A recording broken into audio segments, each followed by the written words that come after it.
Hello. Thanks for tuning in.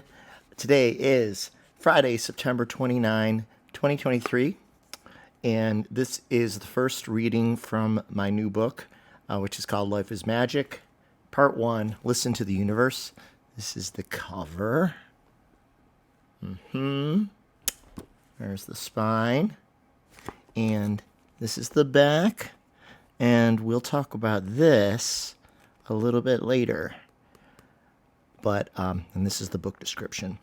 So I'm going to do a full series of readings, a couple chapters at a time, if you'd like to listen, and or read along if you'd like a copy. If you'd like a copy, you can look for it on Amazon, or you can go to my website, robfelgiano.com, and there's a link to order it. Excuse me, from there. So, all right, here's the interior page. Oh, these are just some notes. I'll read all of it. I'll read the back first. So the back, the description, it says, "Life is magic. The universe." Sorry, I gotta get my mic closer. The universe is a living, breathing contradiction because the existence of an eternal creator who always is, was, and will be is impossible. A paradox. Just as the idea that the universe burst into existence all on its own with no agent to set it in motion is impossible. Therefore, life is inherently contradictory and absurd and already supernatural. In short, life is magic. Life and Magic is a twist in the spiritual genre because it's as well written, grounded, and funny as popular secular humorists like David Sedaris and Kurt Vonnegut, but makes a comprehensible, convincing case for a hidden layer of existence and an afterlife operating at a higher vibration that we can access by raising our own vibration through positivity, love, courage, generosity, and joy, which are the essence of a non-denominational God. Whew. I wonder who wrote that. I wonder who wrote this back summary. Life is Magic will be a comfort to those who've lost loved ones to know that no one we have cared for is ever truly gone, for nothing is ever really over. It's cycles of living and dying with souls evolving towards love. Rob Falgiano. Sorry, can't help myself. Rob Falgiano grew up in the suburbs of Buffalo, New York, USA in the freewheeling 1970s and 80s. And went from punk rocker / atheist to believer, crossing a transitional bridge from everyday life to a strong awareness of the spiritual. He is buoyed by his brother Steve, a reluctant medium, and mother Carol, whose critical role as caretaker appears faded. The book also speaks to those interested in quantum physics and how technology and science are beginning to confirm ideas that were once confined purely to mysticism and religious belief. Math and magic are not only not in conflict, but are one as manifest in God's creation. All right, then. So that's all those words. And then here's the interior page, dedication and stuff. My copy editor for this book is Christy Mangel, who did a great job. Additional editing by my lovely mother, Carol Bella. And here's the dedication. This book is dedicated to Franny Smith and Diane Deacon, a.k.a. Feral Human, for their great support and encouragement, with love from the fifth dimension. And also to Barbara Maddox, who provided helpful, encouraging feedback on the draft. Thanks also to Diane for the book subtitle.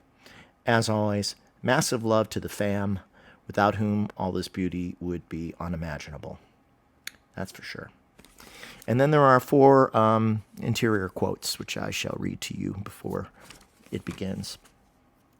So the first quote is, "God hides the strings of the universe to keep us endlessly curious." And that quote is attributed to some young guy, SUMYUNG guy, some young guy. The second quote is, "Fun and play are the universal language of joy." And that quote is attributed to Ben Dover. Ben Dover. The The third quote is time to wake up and smell the coffin. That quote is by Gallows Humor. Gallows Humor. See? Can you see that? And then the fourth quote is there's no reason not to keep dreaming. How else will things get done? And that quote is from Mona Lott. Mona Lott. There's an asterisk, and then the asterisk leads to this paragraph at the bottom that says, these are real quotes by me, but fake names. For cheap laughs and pun fun. They're the only fake aspects of this book. This is a true story of spirit. Welcome. Okay, so there you have it. This is the table of contents. Tableau de content. And it is broken up into parts 1 and 2. There are 17 chapters in part 1 and an additional 20 chapters in part 2. And first there's a chapter called Introduction. How did we get here? Introduction, how did we get here? All right, 6-minute mark. Here we go. Introduction. How did we get here? Life almost never plays out as we imagine. Change is continually imposed upon us by surprising new circumstances, both good and bad, and the inevitable passage of time. Some people believe that we each have an immortal soul, and we experience many different lives on Earth and on other planets and other places in cycles of reincarnation with vacation and recuperation in heaven in between. Some believe that the life we're living at this very moment was chosen by each of us in advance, with our agreement and permission, to challenge ourselves to expand and learn and hopefully to grow, thereby improving our eternal spirit on its journey back to Source, perhaps even resulting in further improvement of the Creator. If existence is an endless story in which we each ink one or many chapters over the course of multiple incarnations, my 20th and 21st century tale in this fragile shell on planet Earth began on the other side of the spiritual divide, by which I mean that for the first half of my life I was a committed atheist. I did not believe in God one bit, and I was openly hostile towards organized religion. As a young man, I disliked what I perceived to be the hypocritical conformity of the church, any and all churches. To me, they represented judgmental groupthink, which stifles individuality and creative expression. Religion was anti-art, anti-science, anti-education, and chauvinist too. People foolishly praying to and worshiping a magical sky being who never responds to their cries. Wars, hatred, greed, and other massive injustices persisting for ages without interruption while the rich get richer and the poor get the stick. What kind of God would let this happen? That's how I felt, and some days when I read the news, I'm reminded why. Yet my relatively peaceful upbringing in the suburbs of Buffalo, New York, USA, Earth, Milky Way galaxy, universe, etc., with apologies as always to Kurt Vonnegut, because that was his shtick, in the 1970s and 80s was such that it was important to remain open to new ideas. I didn't want to be intellectually rigid as I perceived the Christian sheep to be, though I judged them too harshly. After all, according to poetic astronomer Carl Sagan, quote, "We are bathing in mystery and confusion on many subjects, and I think that will always be our destiny. The universe will always be much richer than our ability to understand it," end quote. I subscribed to this philosophy and knew how much I didn't know about reality while weighing different belief systems. And the older I get, the more I know that I know less than I know. As a young existentialist, I wanted to create my own meaning. This was reflected in much of the underground music and art of the 1980s, which fueled self-creation. It seemed like the only way to grow was to admit life is largely an enigma, regardless of how much knowledge we acquire. A person can spend a lifetime studying any given subject, including metaphysics and the nature of reality itself, but no one can explain with any certainty how it is that we exist at all. However, some very big hints and suggestions that there's much more to life than what can be perceived on the surface were scattered throughout adolescence, though I didn't have what you would call a religious experience until I was 26. The first big event occurred in 1997 on a sunny winter afternoon in the suburbs of Buffalo, New York. I was relaxing in my apartment on Linwood Avenue in North Tonawanda, New York, watching a TV show about a near-death experience, surprised to find the stories plausible. People described finding themselves outside of their bodies or immersed in the white light of heaven before coming back to earth. They spoke of an unfathomably easy for me to say. They spoke of an unfathomably beautiful place in which they felt surrounded by the absolute overwhelming love of God. Lounging there in my bathrobe, I casually asked myself if there really is an afterlife. Then, to my total shock, in the next moment I heard, or more accurately felt, the name Justin in my head. I later learned that psychics call these phenomena clairaudience and clairsentience, when one receives messages from spirit in the form of words which are spoken or felt, like telepathic thoughts accompanied by a powerful knowing. Surprise became amazement when an unseen visitor began to playfully tickle my stomach. I fell from the couch to the floor, laughing joyfully in complete wonder. Cheers. Justin was my brother, but I never met him. He was my mother Carol's second child. Born 3 years after me in 1974, severely premature, he died without sin, as Mom once said, given her Catholic upbringing, but no allegiance to the church, only hours after birth. The event understandably devastated her and was compounded by a lack of support from her inner circle. The presence, my playful, invisible tickler, felt respectful at all times, but the tickling continued intermittently for 90 minutes. When I asked her, to let me catch my breath from all the laughter, she always paused. Then our unspoken conversation, a lot of quotes, huh? Then our unspoken conversation resumed, and I found myself barreled over again. I heard or felt no other words. The communication was purely nonverbal, but unmistakable in its meaning. A veil had been suddenly remarkably lifted. The other side is real. Holy shit. And it seemed that Justin had come to tell me himself. How was this possible? There was nothing remotely scary about the experience. It was a pretty afternoon and the winter sun was out. I knew in my core that I was in the presence of something purely good and beautiful. The unseen hands that reach out from the other side were loving and playful, the essence of joy. It was so pure and clean.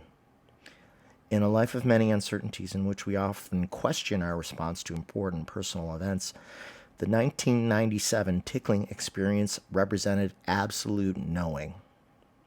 For a short window of time, I was introduced to unambiguous truth, that's capitalized, with no sliver of doubt, just pure certainty.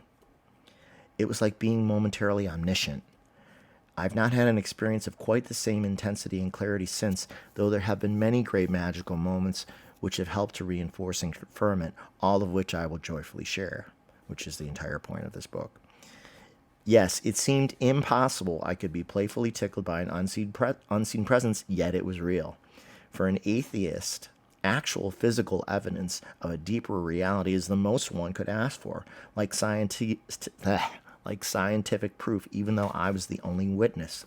For me, the greatest metaphysical question was answered loudly while I was sitting on the couch in my bathrobe. Wow, crazy. Now what? With tears of pure happiness running down my face, I phoned my mom. She believed without hesitation because she has had experiences too, as has my younger brother Steve, who was born a few years after Justin. I still don't know for sure if it was my brother Justin that day or whether other spirits helped him to reach through, but it doesn't matter.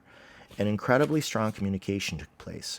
Whoever it was delivered a beautiful message, even though it contradicted my youthful ideas about the supernatural, God, and an afterlife, or lack thereof. The tickling event set in motion a gradual but profound transformation of beliefs, though I'm still essentially the same person. My sense of humor still favors the absurd, and my brother Justin has since communicated through psychic readers that playfulness is a powerful tool for opening people up to the afterlife and how to live and act from love while on earth.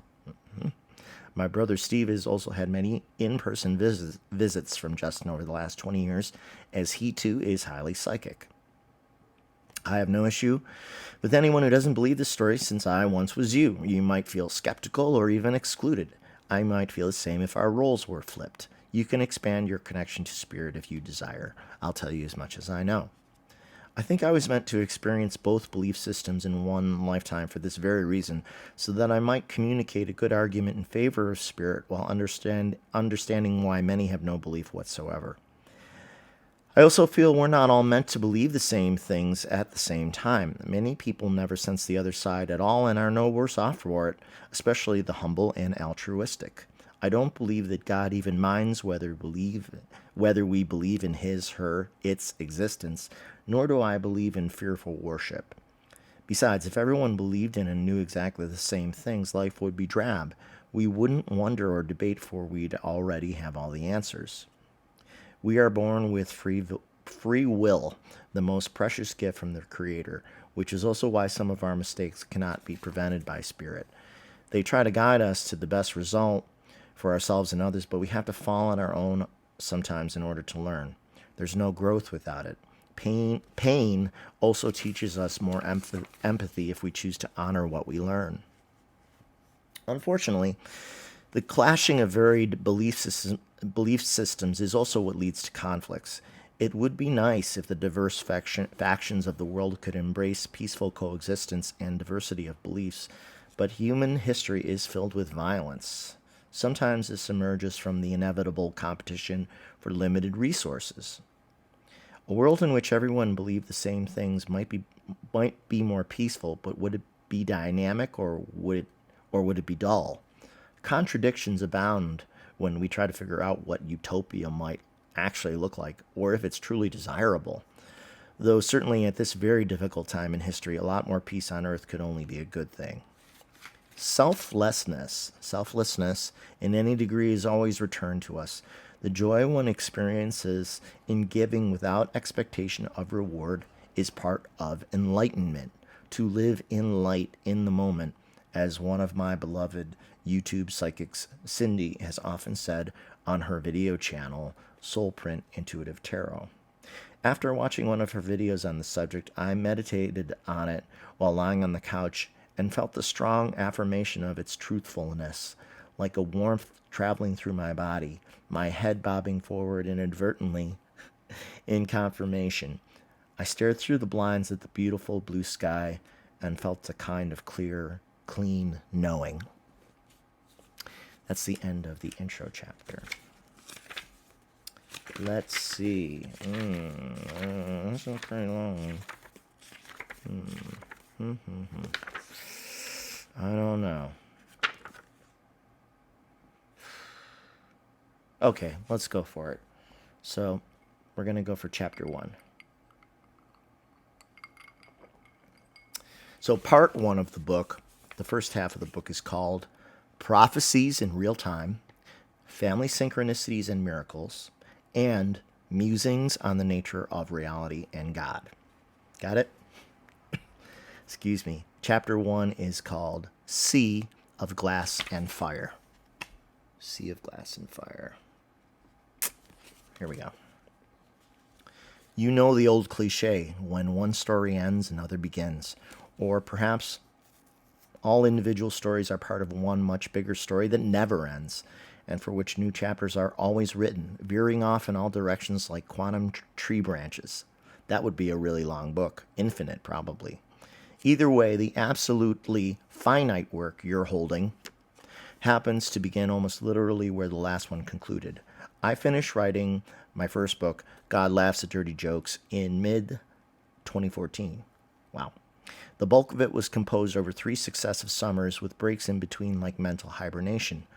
The books were printed by a media company in the suburbs of my hometown of Buffalo, New York, USA, Earth, Universe, Virtual Reality. Apologies to Kurt Vonnegut.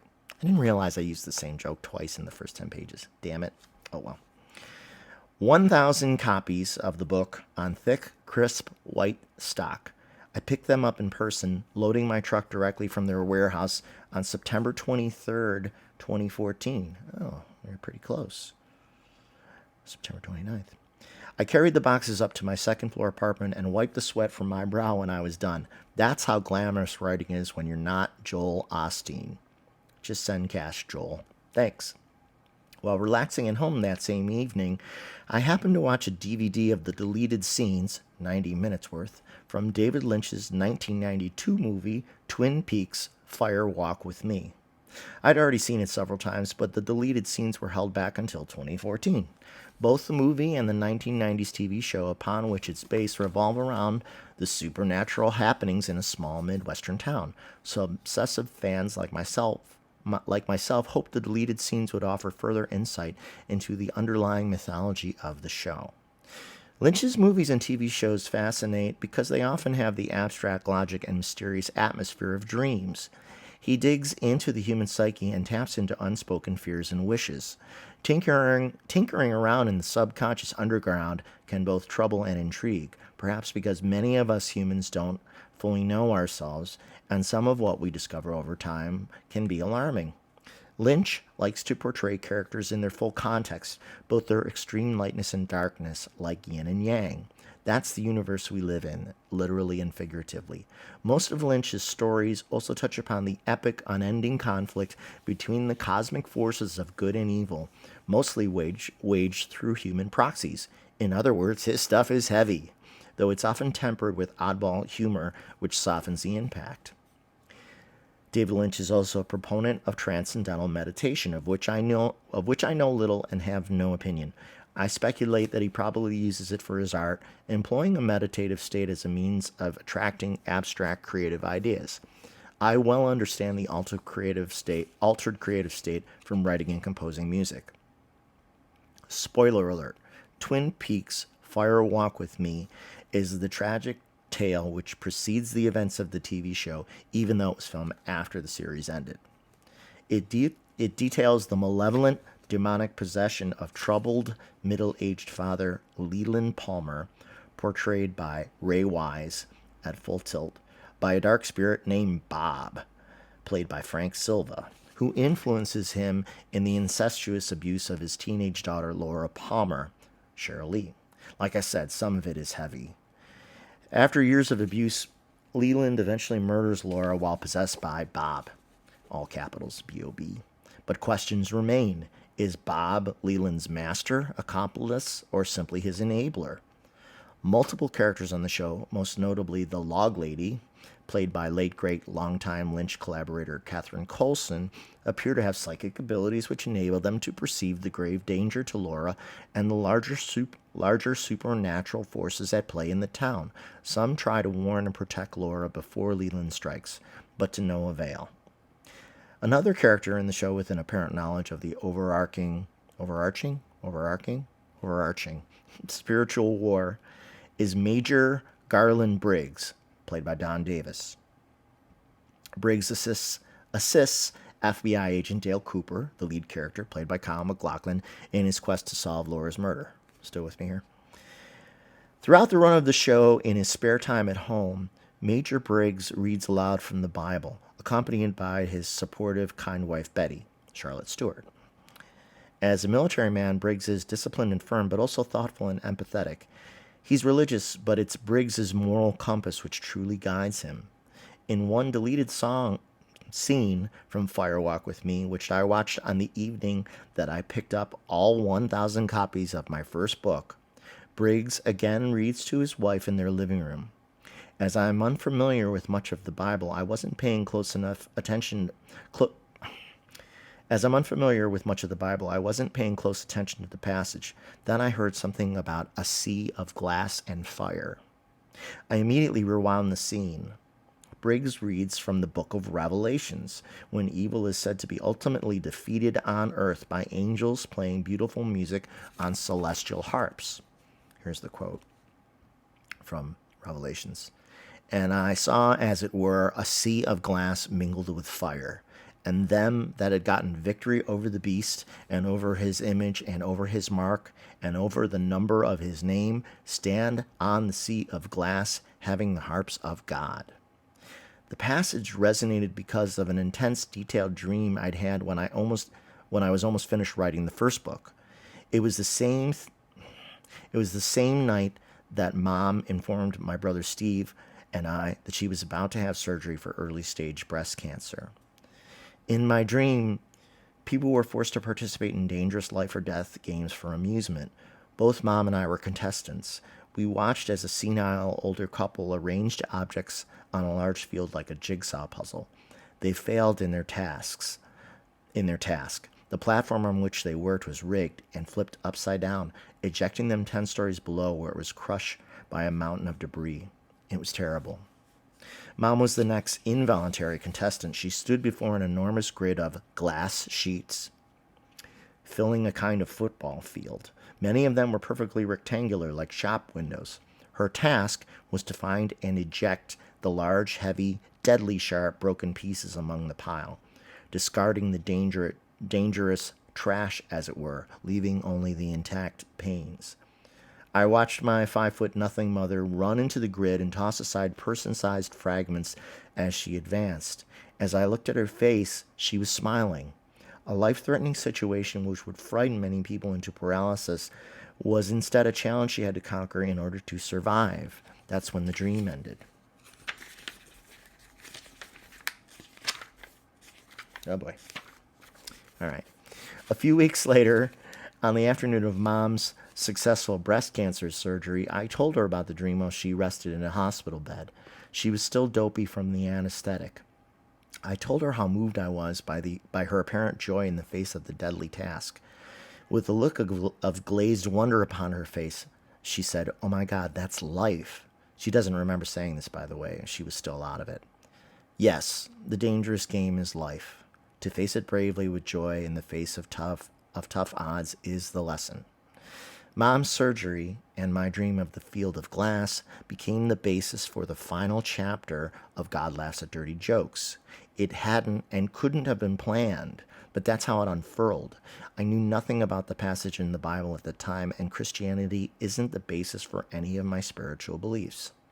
To summarize, on the same day that I picked up the printed copies of my first book, I happened to watch a deleted movie scene which included a passage from Revelations detailing the final confrontation between good and evil on a sea of glass and fire, which mirrored the dream I'd had about my mother facing life and death on a field of broken glass, which I'd incorporated into the final chapter of that same book.